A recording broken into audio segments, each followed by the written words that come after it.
Hello friends, welcome to my channel Homeschool Fun.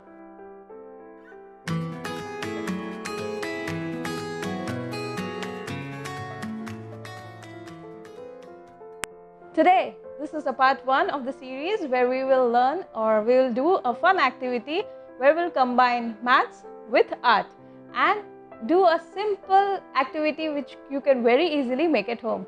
So let's see it. So here I have taken a long white sheet of paper and doodled some faces over it, and down I have written the sums, subtraction sums.